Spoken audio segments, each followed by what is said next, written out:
ನಮಸ್ಕಾರ. ನಮ್ಮ diamond group of ಇನ್ಸ್ಟಿಟ್ಯೂಟ್ಗೆ ತಮ್ಮೆಲ್ಲರಿಗೂ ಸ್ವಾಗತ. ಇವತ್ತು 10ನೇ ತರಗತಿಯ ವಿದ್ಯಾರ್ಥಿಗಳಿಗೆ ಪದ್ಯಭಾಗ 2ನೇ ಸದ್ದು ಮಾಡಿದರು ಎಂಬ ಪದ್ಯವನ್ನು ವಿವರಿಸುತ್ತೇನೆ. ಅದಕ್ಕಿಂತ ಮುಂಚೆ ನಿಮಗೆ ನಿಮ್ಮ ಪಠ್ಯಪುಸ್ತಕಕ್ಕೆ ಸಂಬಂಧಪಟ್ಟಂತಹ ಕೆಲವು ಸಿಲೆಬಸ್ನಲ್ಲಿ ಪದ್ಯಭಾಗ ಮತ್ತು ಗದ್ಯಭಾಗ ರದ್ದುಪಡಿಸಲಾಗಿದೆ. ಕಾರಣ ನಮ್ಮ ಶಾಲಾ ಕಾಲೇಜುಗಳು ಕೊರೋನಾ ವೈರಸ್ ಪ್ರಯುಕ್ತ ಪ್ರಾರಂಭ ಯಾವ ಸಕಾಲಕ್ಕೆ ಆಗಬೇಕು ಆ ಟೈಮಿಗೆ ಆಗಲಿಲ್ಲ. ಆ ಕಾರಣಕ್ಕಾಗಿ ಇನ್ನೂ ಕೆಲವು ದಿನಗಳು ಮುಂದೂಡಿಸುವ ಉದ್ದೇಶದಿಂದಾಗಿ ಎಲ್ಲ ಸಿಲೆಬಸ್ಸು ಕ್ರಮಬದ್ಧವಾಗಿ ಮಿನಿಮಮ್ ಪ್ರತಿ ವರ್ಷ 150 ಅವಧಿಗಳು ತರಗತಿಗಳು ಇರ್ತಿತ್ತು. ಆದರೆ ಈ ವರ್ಷ 100 ಅವಧಿಗೆ ಮಾತ್ರ ಮೀಸಲಿಡಲಾಗಿದೆ. ಆ ಕಾರಣಕ್ಕಾಗಿ ಕೆಲವೊಂದು ಪದ್ಯಭಾಗ ಮತ್ತು ಗದ್ಯ ಭಾಗಗಳನ್ನು ಡಿಲೀಟ್ ಮಾಡಲಾಗಿದೆ. ಅವು ಯಾವ್ಯಾವ ಡಿಲೀಟ್ ಮಾಡಲಾಗಿದೆ ಎಂಬುದನ್ನು ತಮಗೆ ಇವತ್ತು ತಿಳಿಸ್ತೀನಿ. ಸ್ವಲ್ಪ ಗಮನ ಕೊಟ್ಟು ಕೇಳಿ. ನಿಮ್ಮ ಪಠ್ಯಪುಸ್ತಕದ 4ನೇ ಗದ್ಯ ಭಾಗವಾದಂತಹ ಟುಸ್ವರ್ಡ್ ವ್ಯಾಕ್ಸ್ ಮ್ಯೂಸಿಯಂ ಎಂಬ ಗದ್ಯ ಭಾಗವನ್ನು ನಿಮ್ಮ ಪಠ್ಯಪುಸ್ತಕದಿಂದ ರದ್ದುಪಡಿಸಲಾಗಿದೆ. ಈ ಪಾಠದ ಯಾವುದೇ ಪ್ರಶ್ನೆಗಳು ಏನಂದರೆ ನಿಮ್ಮ ಎನ್ಯುವಲ್ ಎಕ್ಸಾಮ್ಗೆ ಬರುವುದಿಲ್ಲ. ನಂತರ ಪದ್ಯಭಾಗದಲ್ಲಿರ್ತಕ್ಕಂತಹ 2ನೇ ಪೋಯಮ್ ಪದ್ಯ ಯಾವುದು ಅಂದರೆ ಬೋಧಿ ವೃಕ್ಷ ಅಂತ, ಮತ್ತು 3ನೇದು ಸವಿಚೇತ. ಇವೆರಡೂ ಪದ್ಯಗಳನ್ನು ರದ್ದುಪಡಿಸಲಾಗಿದೆ. ಹಾಗಾಗಿ ಈ ಮೊದಲನೇ ಪದ್ಯ ಏನೇ ಆಲ್ರೆಡಿ ನಿಮ್ಗೆ ಹೇಳಿದ್ದೀನಿ. ಇದರ ನಂತರ 2-3 ಡಿಲೀಟ್ ಆದಮೇಲೆ ಈ 2ನೇದಾಗಿ ಬರುತ್ತೆ. ಈ ನಿಮ್ಮ ಪಠ್ಯಪುಸ್ತಕದಲ್ಲಿ 4ನೇ ಪೋಯಮ್ ಇದು ಸದ್ದು ಮಾಡಿದಿರುವಂಥ, ಆದರೆ ಬೋಧಿ ವೃಕ್ಷ ಮತ್ತು ಸವಿಚೇತ್ರ ರದ್ದುಪಡಿಸೋದ್ರಿಂದ ಇದು 2ನೇ ಪೋಯಮ್ ಆಗಿ ಮಾರ್ಪಟ್ಟಿದೆ. ಈಗ ನಂತರ ಈ 2 ಪೋಯಮ್ ಜೊತೆಗೆ ಇನ್ನೊಂದು ವಚನಗಳು ಅಂತ ನಿಮಗೆ ಪದ್ಯಭಾಗದಲ್ಲಿದೆ. ಅದರಲ್ಲಿ 3 ವಚನಕಾರರ ಒಂದೊಂದು ವಚನಗಳು ನಿಮ್ಮ ಪಠ್ಯ ಪುಸ್ತಕ ಕೊಡಲಾಗಿದೆ. ಆದರೆ ಆ 3 ವಚನಕಾರರಲ್ಲಿ 2 ವಚನಕಾರರ ವಚನಗಳು ಇಡಲಾಗಿದೆ. ಒಬ್ಬರು ವಚನಕಾರರ ವಚನ ರದ್ದುಪಡಿಸಲಾಗಿದೆ. ಅದು ಯಾರು ಅಂದರೆ ಸೊನ್ನಲಿಗೆ ಸಿದ್ದರಾಮೇಶ್ವರರು. ಬಸವಣ್ಣನ ವಚನ ಇದೆ, ಅದು ಇಡಲಾಗಿದೆ, ಉಳಿಸ್ಕೊಳ್ಳಲಾಗಿದೆ. ಆಮೇಲೆ ಅಕ್ಕಮನೆಯ ಒಂದು ವಚನ ಉಳಿಸ್ಕೊಳ್ಳಲಾಗಿದೆ.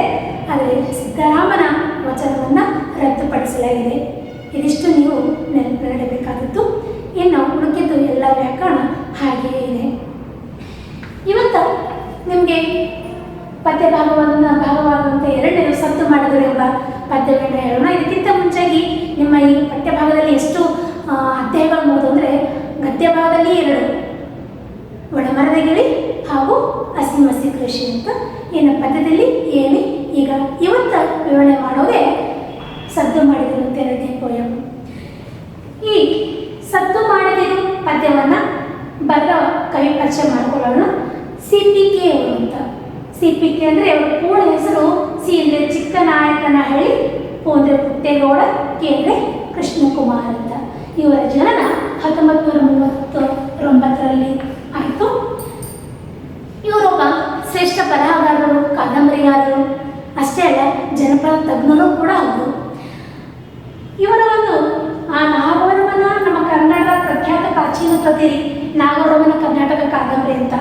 ಈ ಕಾದಂಬರಿಯ ಮೇಲೆ ತೌಲನಿಕ ವಿಮರ್ಶಾತ್ಮಕ ಅಧ್ಯಯನವನ್ನು ಕೈಗೊಂಡು ಈ ಒಂದು ಮಹಾಪ್ರಬಂಧಕ್ಕೆ ಅವರಿಗೆ PhD ಪದವಿ ಸಿಕ್ಕಿದೆ. ಅಷ್ಟೇ ಅಲ್ಲ, ಮತ್ತು BM ಶ್ರೀ ಅವರ ರಜತೋತ್ಸವ ಸುವರ್ಣ ಪದಕ ಕೂಡ ಪಡೆದುಕೊಂಡಿದ್ದಾರೆ. ಇವರ ಅನೇಕ ಕೃತಿಗಳು, ಸುಮಾರು 300 ಕೃತಿಗಳು ಪಡೆದುಬಿಟ್ಟಿದ್ದಾರೆ.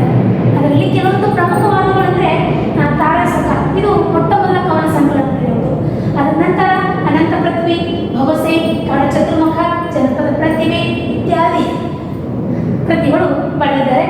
ಇವರ ಒಂದು ಸಾಹಿತ್ಯ ಸಾಧನೆಗಾಗಿ ಅನೇಕ ಪ್ರಶಸ್ತಿಗಳು ಇವರ ಕೊರಳಿಗೆ ತಾವಾಗೇ ಮುಡುಪಾಗಿ ಬಿದ್ದಂಥವು.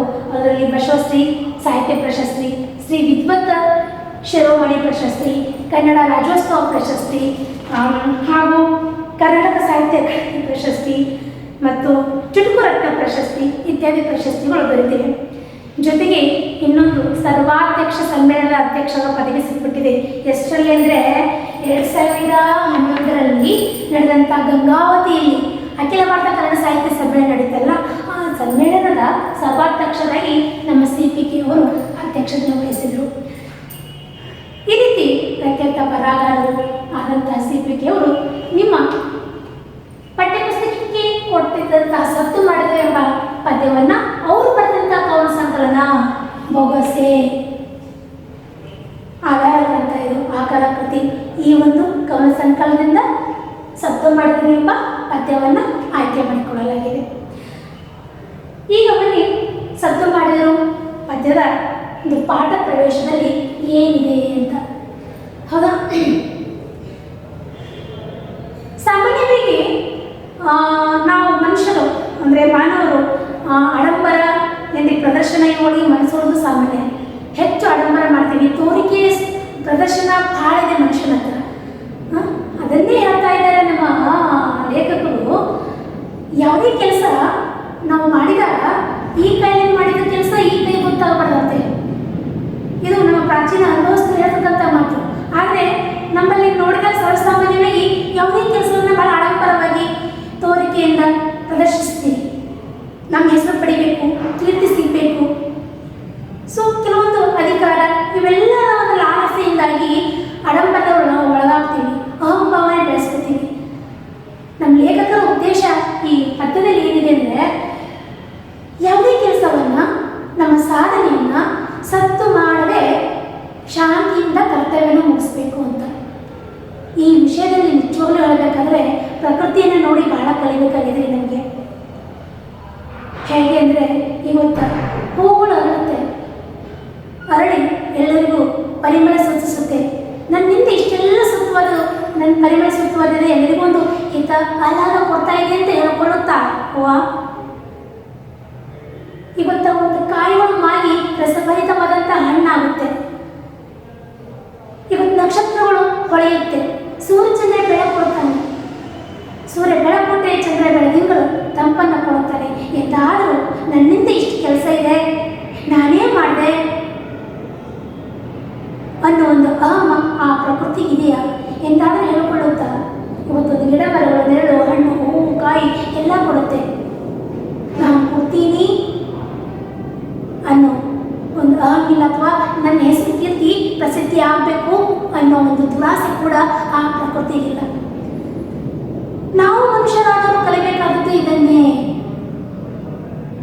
ಆದಷ್ಟು ನಮ್ಮ ಕೆಲಸವನ್ನು ಸದ್ದು ಮಾಡದೆ ಶಾಂತಿಯಿಂದ ಹಾರಾಡಿ ಹೋಗಾಡಿ ಫಲ ಏನಿಲ್ಲ. ನಮ್ಮ ಕರ್ತವ್ಯವನ್ನು ನಾವು ಮನಸ್ಫೂರ್ತಿಯಾಗಿ ಮುಗಿಸ್ಬೇಕು ಅನ್ನೋದೇ ಈ ಪದ್ಯದ ಆಶಯ, ವಿಷಯವಸ್ತು, ಆಶಯ.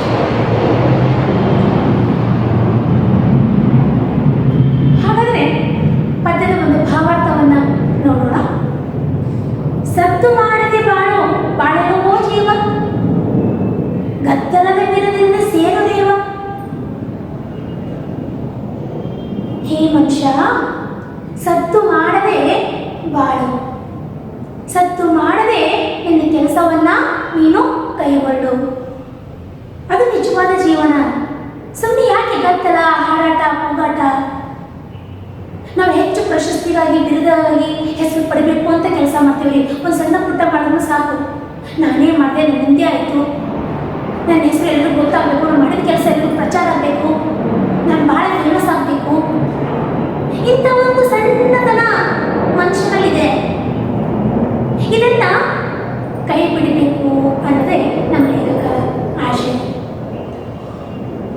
ಯಾವುದೇ ಕೆಲಸವನ್ನ ಸತ್ತು ಮಾಡದೆ ನಮ್ಮ ಬಾಳನ್ನ ಸಾಗಿಸ್ಬೇಕು. ಗದ್ದಲ ಮಾಡಿ ಪ್ರಶಸ್ತಿಗಾಗಿ ಕೆಲಸವನ್ನ ಮಾಡಬಾರ್ದು. ಶಾಂತಿಯುತವಾಗಿ ನಮ್ಮ ಜೀವನವನ್ನು ಸೇರಬೇಕು. ರೇವ ರೇವ ಅಂದರೆ ಎಲ್ಲಿ ಬಂದರು ಅಂತ. ಹೇಗೆ ಹೇಗೆ ಒಂದು ಹಡಗು ಸಮುದ್ರವನ್ನು ದಾಟಿ ತನ್ನ ಬಂದರನ್ನು ತಲುಪುತ್ತಲ್ಲ, ಹಂಗ ನಮ್ಮ ಜೀವನ ಒಂದು ಸಮುದ್ರ ಪ್ರಯಾಣ ಇದ್ದಂಗ. ಆ ಪ್ರಯಾಣದಲ್ಲಿ ನಮ್ಮ ಜೀವನ ಸಾರ್ಥಕ ಮಾಡಿಕೊಂಡು ಅಂತ್ಯ ಕಾಣಬೇಕಾದ್ರೆ ರೇವು ಹೇಗೆ ಶಾಂತಿಯುತವಾಗಿ ಬಂದರ ಸೇರಿದ್ದು, ಹಂಗ ನಮ್ಮ ಜೀವನ ಸಾರ್ಥಕಗೊಳಿಸ್ಕೊಳ್ಬೇಕು. ಅದು ಶಾಂತಿಯುತವಾಗಿ. ತಟ್ಟಿಯೊಳಗೆ ಕರ್ಪೂರ, ಮೌನದಲ್ಲಿ ಕರುಗೋಲು, ದೀಪದಲ್ಲಿ ತೀವ್ರ ಸರಿ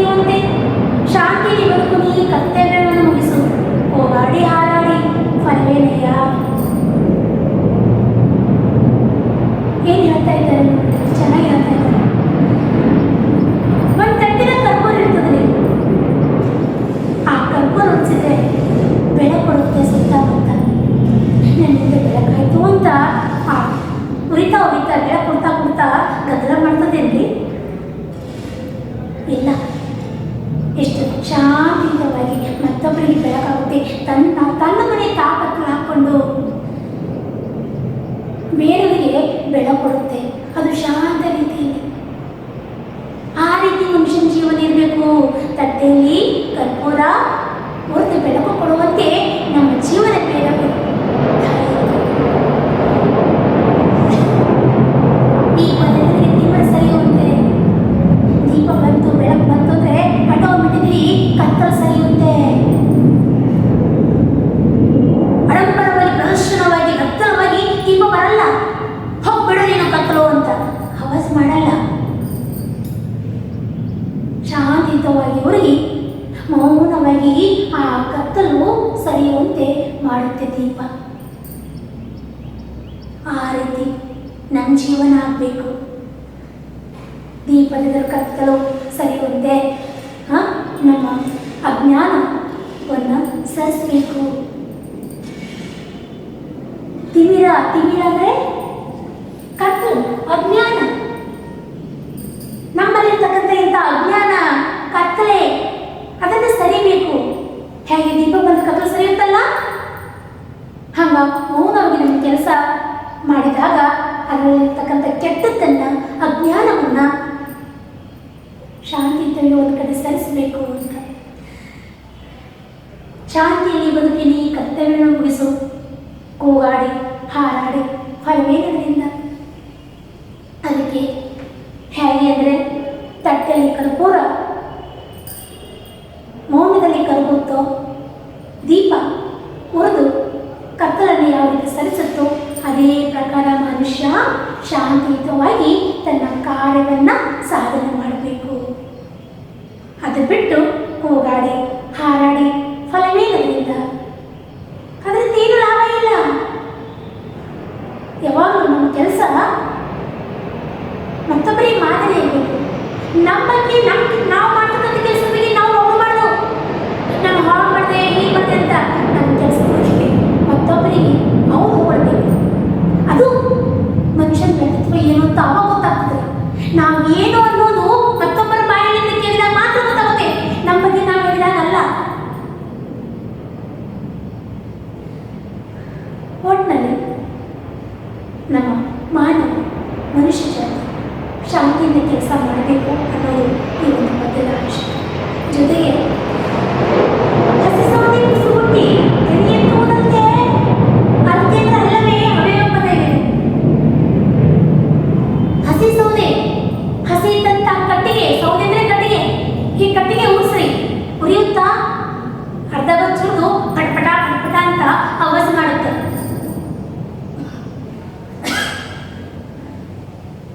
ಅಂದ್ರೆ ಮನುಷ್ಯನ ಜೀವನ ಈ ರೀತಿ ಹಸಿ ಸೌದೆ ಅಂತ ಉರಿಯಬಾರ್ದು ಅಂತ. ಕೆಲಸ ಮಾಡಿದ್ರೆ ಪರಿಪೂರ್ಣ ಮಾಡಬೇಕು. ಹಸಿ ಸೌದೆ ಅಲ್ಲ, ಅದು ಕೇವಲ ಹೊಗೆನೇ ಬರುತ್ತೆ, ಅದರಿಂದ ಕೆಲಸ ಆಗಲ್ಲ. ಹಾಗೆ ಮನುಷ್ಯನ ಕೆಲಸವೂ ಕೂಡ ಹಾಗೆ ಹಸಿ ಸೌದೆ ಅಂತ ಆಗಬಾರ್ದು. ಯಾವ ರೀತಿ ಬದುಕಬಾರ್ದು ಅಂತೇಳಿ 2ನೇ ಸ್ಟೇಜ್ ಕೊಟ್ಟಿದ್ದಾರೆ ನಿಮಗೆ. ಏನು ಹಸಿ ಸೌದೆ ಕುಸಿಗೊಟ್ಟಿ ಧನ್ಯ ಮಾಡುತ್ತೆ ವಿನಃ ಅದರಿಂದ ಕೆಲಸ ಆಗಲ್ಲ. ಆ ರೀತಿ ಮನುಷ್ಯನ ಕೆಲಸ ಮಾಡಬಾರ್ದು. ಜೊತೆಗೆ ತಿಳಿಸೋಕೆ ಮತ್ತು ಸಿಡಿದಪ್ಪರಿಸುವುದು. ಒಂದು ಸ್ವಲ್ಪ ಬೆಂಕಿ ಹತ್ತಿದ್ರೆ ಅಣುಬಾಂಬ್ ಮದ್ದು ಪಠಾರ್ ಅಂತ ಸ್ಫೋಟ ಆಗುತ್ತೆ.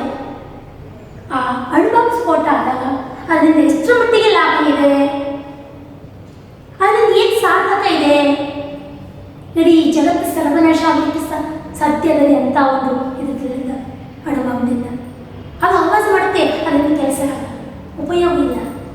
ನಿಮ್ಗೆ ಗೊತ್ತದಲ್ಲ, 2ನೇ ಜಾಗತಿಕ ಮಹಾಯುದ್ಧದಲ್ಲಿ ಜಪಾನಿನ ಹಿರೋಶಿಮಾ ನಾಗಸಾಕಿ ಬಂದಿದ್ದಂಥ ಸಣ್ಣ ಪ್ರಮಾಣದ ಆ ವೇಳೆಯಲ್ಲಿ ತಯಾರಾದಂಥ ಸಣ್ಣ ಪ್ರಮಾಣದ ಅಣುಬಾಂಬ್ ಬಿದ್ದಾಗ ಇವತ್ತಿಗೂ ಕೂಡ ಅಲ್ಲಿ ಸ್ಮಶಾನ ಇರ್ತಕ್ಕಂಥ ಒಂದು ವಾತಾವರಣ ಇದೆ ಅಂದಮೇಲೆ ಅದರ 3 ಪಟ್ಟು ಶಕ್ತಿಯುತವಾದಂಥ ಅಣುಬಾಂಬ್ ಈಗ ತಯಾರಾಗ್ತಾ ಇದೆ.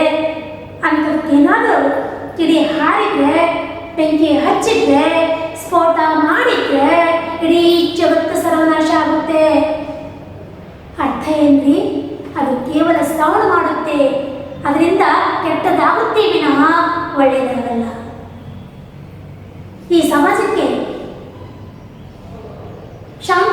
ಅಂತ ಒಂದು ಸಮೃದ್ಧ ಜೀವನ ಕೊಡಲಿಕ್ಕೆ, ಸಂಪತ್ಭರಿತವಾದ ಜೀವನ ಕೊಡಲಿಕ್ಕೆ ಅಂತಹ ಸ್ಫೋಟದ ಗದ್ದಲದಿಂದಾದಂತಹ ವಸ್ತುವಿನಿಂದ ಸಾಧ್ಯ ಇಲ್ಲ.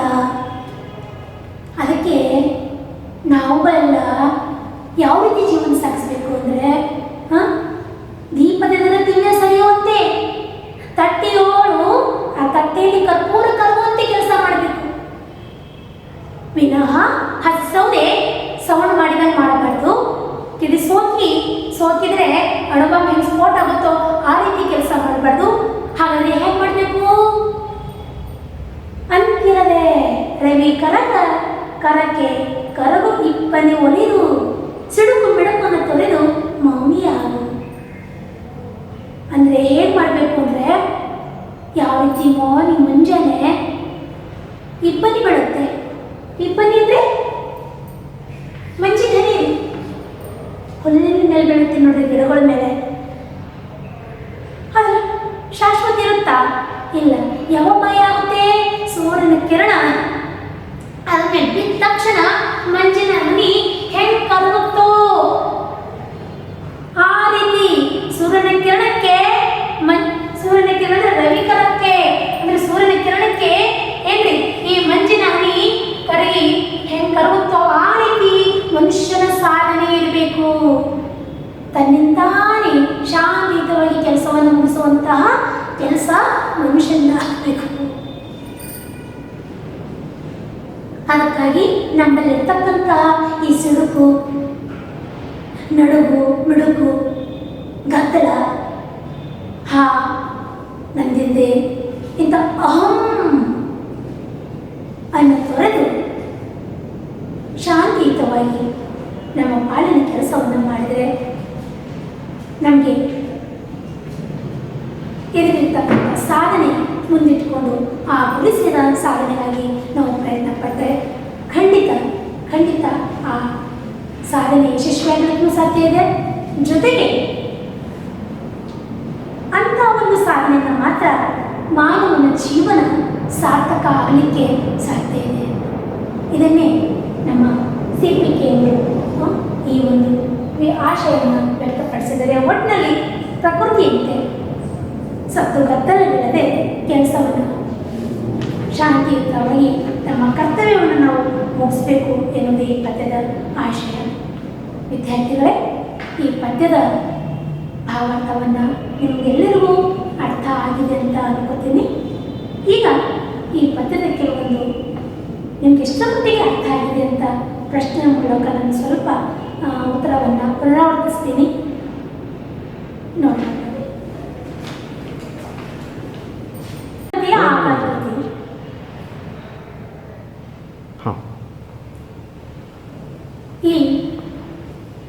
ಈ ಪದ್ಯದಲ್ಲಿ ಬರ್ತಕ್ಕಂತಹ ಕೆಲವೊಂದು ಪ್ರಶ್ನೆಗಳು ನೋಡ್ರಿ, ನಿಮಗೆ ಎಷ್ಟು ಮಟ್ಟಿಗೆ ಈ ಪದ್ಯದ ಭಾವಾರ್ಥ, ಆಶಯ, ವಿಷಯ ವಸ್ತು ಅರ್ಥವಾಗಿದೆ ಅನ್ನೋದು ಆದಮೇಲೆ ಸ್ವಲ್ಪ ಪುನರಾವರ್ತನೆ ಮಾಡಿದರೆ ನಿಮಗೆ ಪೂರ್ತಿ ಸ್ಪಷ್ಟವಾಗುತ್ತೆ. ಸತ್ತು ಮಾಡಿದ ಕವಿತೆಯ ಆಕಾರ ಕೃತಿ ಬಹುಸೆನ್ನ. ಈ ಬಹುಸೆಯನ್ನು ಕವನ ಸಂಕಲನದಲ್ಲೇ ಸತ್ತು ಮಾಡಿದರು ಎಂಬ ಪದ್ಯ ಭಾಗವನ್ನು ಆಯ್ಕೆ ಮಾಡಿಕೊಳ್ಳಲಾಗಿದೆ. ಇನ್ನು ನಮ್ಮ ಲೇಖಕರಾದಂಥ ಸಿಪಿಕೆ ಅವರ ಪೂರ್ಣ ಹೆಸರು ಸಿ ಅಂದರೆ ಚಿಕ್ಕನಾಯಕನಹಳ್ಳಿ, ಓ ಅಂದರೆ ಪುಟ್ಟೇಗೌಡ, ಕೆ ಅಂದರೆ ಕೃಷ್ಣೇಗೌಡ. ತಿಮಿರ ಪದದ ಅರ್ಥ ಅಂದರೆ ಅಜ್ಞಾನ, ಕತ್ತಲೆ ಅಂತ. ಇನ್ನು ಕ್ವಶನ್ ನೋಡುವ ಒಂದು ವಾಕ್ಯದಲ್ಲಿ ತಿಮಿರಕ್ಕೆ ವೈರಿ ಯಾವುದು? ತಿಮಿರ ಅಂದರೆ ಅಜ್ಞಾನ, ಕತ್ತಲೆ ಅಂತ ಹೇಳಿದೆ. ತಿಮಿರಕ್ಕೆ ವೈರಿ ಅಂದರೆ ತಿಮಿರ ಅಂದರೆ ಕತ್ತಲೆ ಅಂದಮೇಲೆ ಅಜ್ಞಾನ ಅಂದಮೇಲೆ ಜ್ಞಾನ ಏನು ವೈರಿ ಯಾವುದಿದು? ವೈರಿ ಕತ್ತಲೆಯ ವೈರಿ ಜ್ಞಾನ, ಬೆಳಕು ಎಂದರ್ಥ. ಇನ್ನು ಕವಿ ಮಾನವನ ಬದುಕನ್ನು ಇಬ್ಬಂದಕ್ಕೆ ಇರಬೇಕು ಅಂತ ಯಾಕೆ ಬಯಸಿದ್ದಾರೆ? ಮುಂಜಾನೆ ಈ ಪ್ರಕೃತಿ ಹುಲ್ಲಿನ ಮೇಲೆ ಬಿದ್ದಂತಹ ಇಬ್ಬನಿ ಸೂರ್ಯನ ಕಿರಣಕ್ಕ ಮೌನವೇ ಯಾವ ರೀತಿ ಕರ್ತದಲ್ಲ, ಆ ರೀತಿ ಮನುಷ್ಯನ ಜೀವನನು ಮೌನವಾಗಿ ಕೆಲಸ ಮಾಡಬೇಕು ಅಂತ ನಿಮ್ಗೆ ಇಂಥ ಹಿರಿಯರ ಗಾದೆ ಅಂತದ್ದು.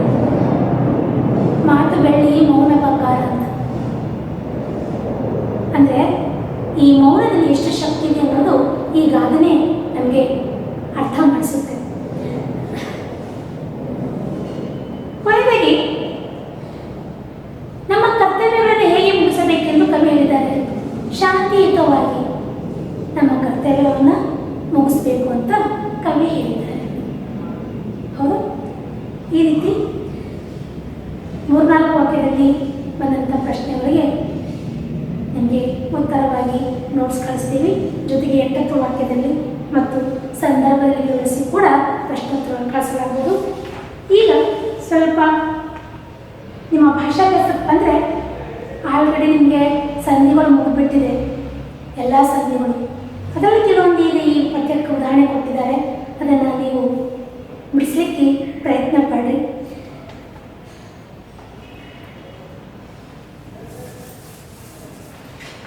ಬೀರುದಿರದೆ ಅಂತ ಇದೊಂದು ಸಮಸ್ತ ಪದವಿದೆ. ಇದನ್ನು ಬಿಡಿಸಿ ಯಾವ ಸಂಧಿ ಆಗುತ್ತೆ ಅಂತ ಹೆಸರಿಸಬೇಕು. ಬೀರುದಿರದೆ, ಬೀರುದು ಇದೆ ಇರದೆ, ಬೀರುದು ಇರದೆ, ಬೀರುದಿರದೆ ನಾವು ಶಾಂತಿಯುತ ಕೆಲಸ ಮಾಡಬೇಕು ಅಂತ ಹೇಳಿವಿ ನೀವು.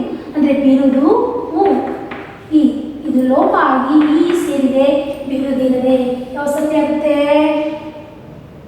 ಲೋಪ ಸಂಧಿ. ಯಾಕೆ?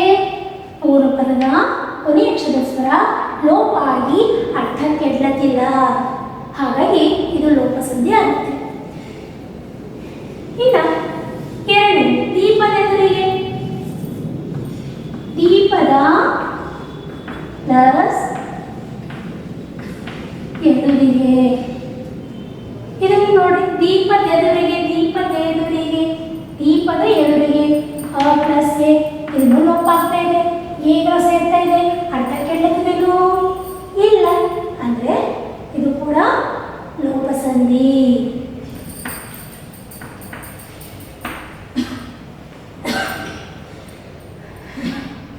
ದನಿಯ ನೆತ್ತುವುದಂತೆ, ದನಿಯ ನೆತ್ತುವುದು ಪ್ಲಸ್ ಅlte. ಏನು? ದನಿಯ ನೆತ್ತುವುದು ಪ್ಲಸ್ ಅlte. ಅlte ಅಂದರೆ ಇದು ಅವಯವ ಪದವಲ್ಲದೆ ಅಲ್ಲವೇ ಅನ್ನಕ. ದನಿಯ ನೆತ್ತುವುದು ಇದನ್ನು ಕೂಡ ಲೋಪ ಸಂಧಿ. ಯಾಕಂದ್ರೆ ಇದು ಹೋಗಿ ಇದು ಸೇರಿಸಿದೆ, ದನಿಯ ನೆತ್ತುವುದಂತೆ.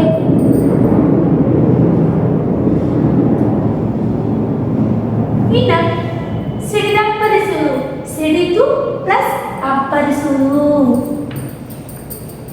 ಸಿಡಿದು ಪ್ಲಸ್ ಅಪ್ಪರಿಸುವುದು. ಅಂದರೆ ಸಿಡಿದು ಆವಾಜ್ ಮಾಡುತ್ತೆ ಅಂತ. ಯಾವುದು? ಸಿಡಿಮದ್ದು, ಅಣುಬಾಂಬು. ಅದು ಯಾಕೆ ಸಿಡಿದು ಸ್ವಲ್ಪ ಬೆಂಕಿ ತಾಗಿದ್ರು ಸೌಂಡ್ ಮಾಡುತ್ತೆ, ಹಂಗ ಸಿಡಿದು ಅಪ್ಪರಿಸುವುದು. ಸಿಡಿದು ಪ್ಲಸ್ ಇದು ಹೋಗಿ ಅ ಸೇರುತ್ತೆ, ಇದು ಕೂಡ ಲೋಪ ಸಂಧಿ. ಹೌದಾ? ನೆಕ್ಸ್ಟ್ ನೋಡಿ, ಲಾಸ್ಟ್ ಒಂದು ಇಲ್ಲ, ಇನ್ನೂ ಇವೆ. ಅಂತಿರದೆ, ಅಂತೂ ಪ್ಲಸ್ ಇರದೆ. ನಿಮ್ಮ ಲೋಪ ಸಂಧಿಗೆ ತಕ್ಕಂಥ ಉದಾಹರಣೆಗಳು ಇದ್ರ ಮೇಲೆ ನೀವು ಲೋಪ ಸಂಧಿ ಪರ್ಫೆಕ್ಟ್ ಮಾಡ್ಕೊಳ್ಬೇಕು. ಹೌದಾ?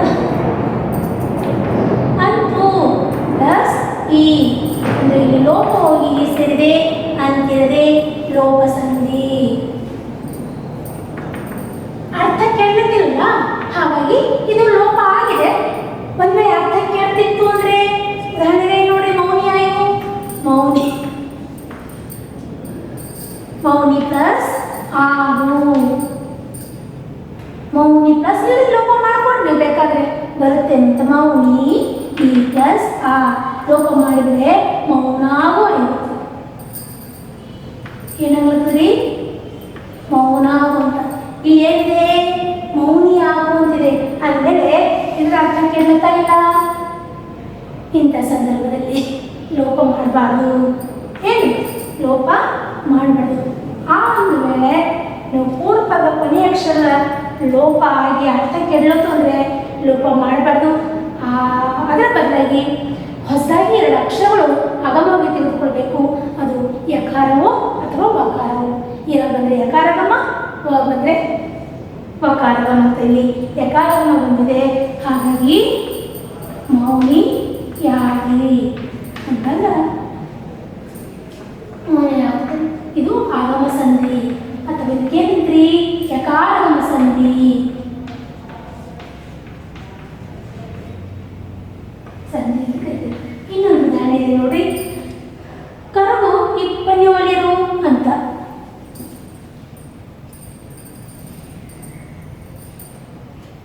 ಕರವು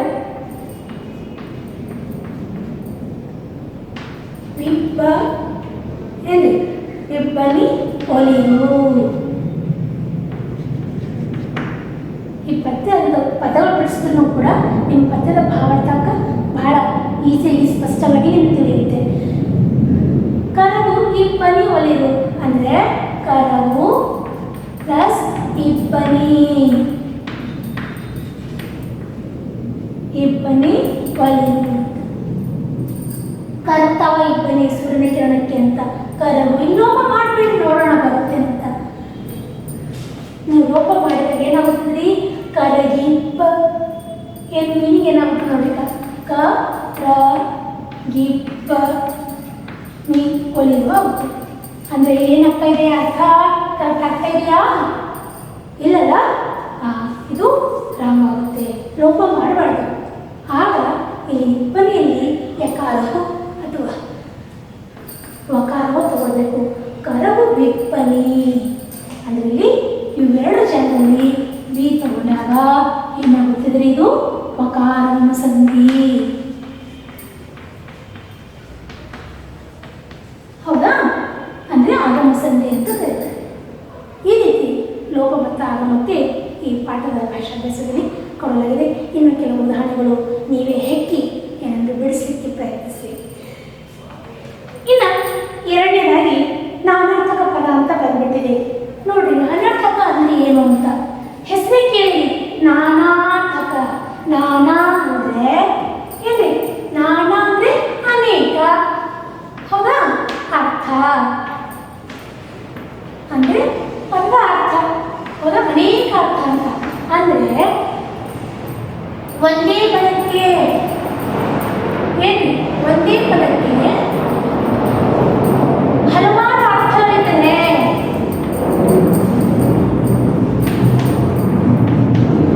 ಹಲವಾರು ಅರ್ಥಗಳಿರ್ತದೆ.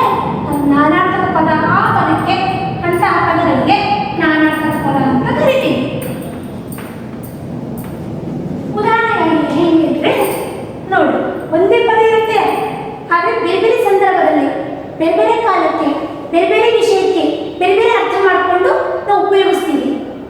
ಈ ರೀತಿ ನಾನಾರ್ಥಕ ಪದಗಳು ಎಷ್ಟು ಬಳಸಿದ್ರೆ ಅಷ್ಟು ಕನ್ನಡ ಭಾಷೆ ಸಂಪತ್ತು ಬೆಳೀತದೆ. ಉದಾಹರಣೆಗಾಗಿ ಇಲ್ಲಿ ಕೊಟ್ಟಿದ್ದಾರೆ ತೊರೆ ಅಂತ. ತೊರೆ ಅಂದ್ರೆ ನಿಮ್ಗೆ ಗೊತ್ತದ ನಿಮ್ಗೆ? ಸಿಟ್ಟು ತೊರೆ ಅಂದರೆ ಬಿಟ್ಟು ಬಿಡು ಅಂತ. ಹೌದಾ? ಬಿಟ್ಟು ಬಿಡು ಅಂತ ಅಥವಾ ಬಿಡು ಅಂತ ತಗೊಳ್ಳಿ. ಇನ್ನೊಂದು ನೀವು ಯಾವ ಹೋಗ್ತೀವಿ? ಈ ತೊರೆ ಹಳ್ಳದಲ್ಲಿ ಮಳೆಗಾಲದಾಗ ಅಂತೀವಿ. ಹೌದಾ? ಹಳ್ಳ, ನದಿ ಎರಡು ಮೀನಿಂಗ್ ಆಯ್ತು ನೋಡಿ. ಇದಕ್ಕೆ ನಾನಾರ್ಥಕ ಅಂತಾರೆ. ಹೌದಾ? ಇನ್ನೊಂದು ಮದ್ದು ಅದ. ಮದ್ದು ಅಂದಾಗ ಔಷಧ ಬರುತ್ತೆ. ಹೌದಾ?